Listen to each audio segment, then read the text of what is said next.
Champion ট্রফির ফাইনালে ভারত।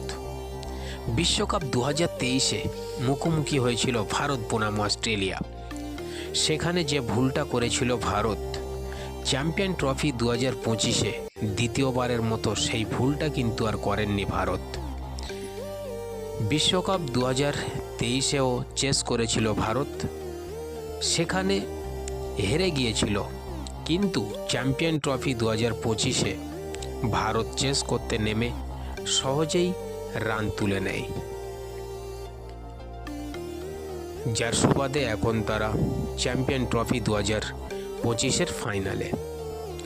এখন যদি ম্যাচ রিভিউ আমরা একটু দেখে নিই, তাহলে দেখতে পাবো টসে জিতে প্রথমে ব্যাট করার সিদ্ধান্ত নেয় অস্ট্রেলিয়া।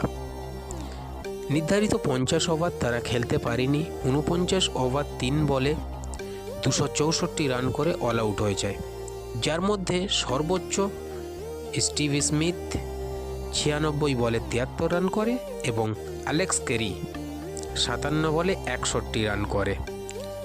ট্রাভিস হেড ইনিংসের প্রথম বলেই একটা সুন্দর ক্যাচ দিয়েছিল, যে ক্যাচ ভারতীয় ফিল্ডাররা লুপে নিতে পারেনি। অবশ্যই খুব তাড়াতাড়ি বরুণ চক্রবর্তী বলে আসে এবং ট্রাভিস হেডকে আউট করে প্যাভিলিয়নের রাস্তা দেখিয়ে দেয়। ব্যক্তিগত 33 বলে 39 রান করে ট্রাভিস হেড।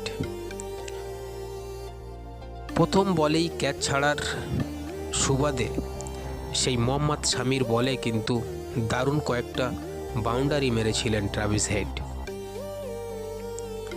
ভারতীয়দের মধ্যে মোহাম্মদ শামি 10 ওভার বল করে 48 রান দিয়ে 3টি উইকেট দখল করে নেয় এবং বরুণ চক্রবর্তী 10 ওভার বল করে 49 রান দিয়ে 2টি উইকেট দখল করে নেয়।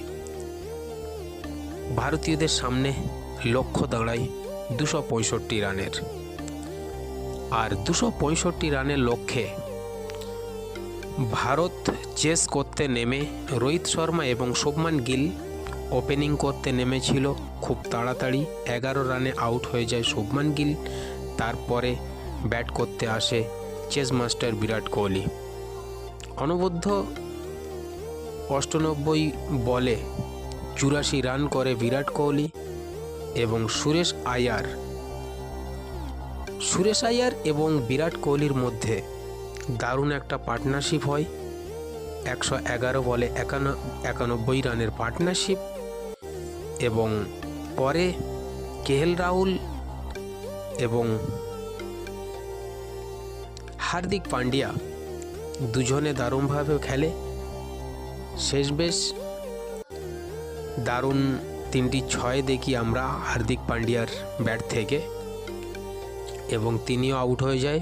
পরে কেএল রাহুল এবং রবীন্দ্র জাদেজা তারা দুজনেই 265 রানের লক্ষ্য তাড়া করে তুলে নেয়।